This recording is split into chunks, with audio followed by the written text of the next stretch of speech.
नमस्कार, सच्ची रिपोर्ट में आपका स्वागत है और मैं हूं आपके साथ निकिता श्रीवास्तव। आइए रुक करते हैं आज की तमाम बड़ी खबरों का। जिला बार्बर एसोसिएशन द्वारा गुरुवार को प्रतिभा एवं वृद्धजन सम्मान समारोह चंदन गार्डन मैरिज होम में तकनीकी शिक्षा एवं आयुर्वेद राज्य मंत्री डॉक्टर सुभाष गर्ग के मुख्य आतिथ्य और केश कला बोर्ड के अध्यक्ष महेंद्र गहलोत की अध्यक्षता में आयोजित हुआ, जिसमें समाज की कक्षा 10वीं और 12वीं में सर्वाधिक अंक प्राप्त करने वाले विद्यार्थियों का सम्मान और वृद्धजनों का अभिनंदन किया गया। समारोह के मुख्य अतिथि तकनीकी शिक्षा राज्य मंत्री डॉक्टर सुभाष गर्ग ने कहा कि राज्य सरकार सभी जातियों के सामाजिक और आर्थिक उत्थान के लिए निरंतर कार्य कर रही है। पिछले दिनों ही अधिकांश जातियों को न्यूनतम दर पर छात्रावास और सामुदायिक भवन बनाने के लिए भूमि आवंटित की गई और उन्होंने विश्वास दिलाया कि आवंटित भूमि पर छात्रावास बनाने के लिए हर संभव सहयोग दिया जाएगा। उन्होंने विश्वास दिलाया है कि केश कला बोर्ड की ओर से इंस्टीट्यूट खोलने के लिए कोई प्रस्ताव आता है तो राज्य सरकार इसे स्वीकृति प्रदान कर देगी। उन्होंने सुझाव दिया है कि इस तरह के इंस्टीट्यूट सभी संभाग मुख्यालयों पर खुलने चाहिए, जिसमें हेयर पार्लर, ब्यूटिशियन आदि के प्रशिक्षण की व्यवस्था होनी चाहिए। डॉक्टर गर्ग ने सभी समाज को एकजुट होने और सरकार के कार्यों में सहयोग करने का आह्वान किया। कार्यक्रम की अध्यक्षता करते हुए केश कला बोर्ड के अध्यक्ष महेंद्र गहलोत ने बताया है कि बोर्ड द्वारा समाज के सामाजिक और आर्थिक उन्नयन के लिए निरंतर प्रयास किए जा रहे हैं। परसों पहले वो बात की थी, कुछ दिन पहले मैंने कहा आपको आना है और इनका बहुत व्यस्त कार्यक्रम, मैं मना कर सकता था, कहाँ से वहाँ से आए। ये पहला व्यक्ति होगा केश कला बोर्ड का जिसने 150 से 160 विधानसभाओं में दौरे करके सैन समाज को मजबूती का काम किया है।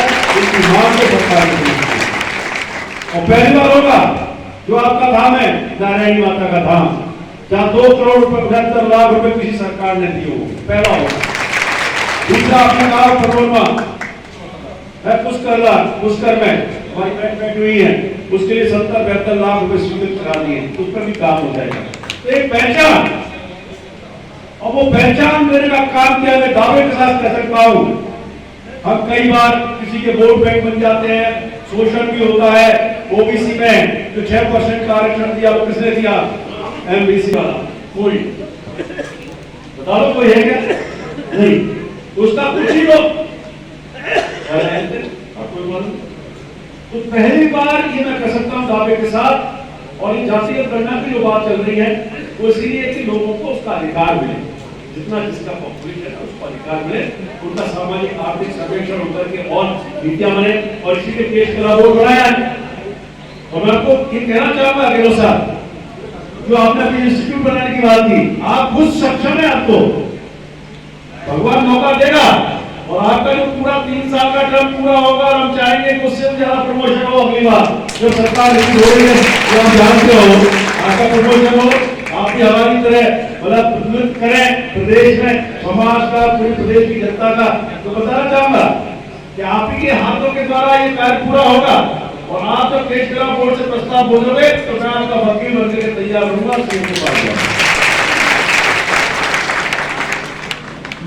क्या हमारे अपने बेटे बेटियों को शिक्षा के अवसर उपलब्ध कराएं। और माननीय मुख्यमंत्री अशोक गहलोत ने इतनी सारी योजनाएं दी हैं, लेकिन उसकी जानकारी हमको नहीं मिल पाती है। तो समाज के युवा लोगों से मैं कहूंगा, ज्ञानेश बैठा हुआ है, ज्ञानेश है ना, ये नए लड़के युवा बैठे हुए हैं, बहुत सारे खड़े हुए हैं, आपको ये चाहिए, गाँव जाइए, जानी चाहिए, सरकार की नीतियों का एक लीफलेट बनाइए और वो बांटिए कि 3 लाख रुपए का लोन बनाना चाहता है, बिल्कुल सही है।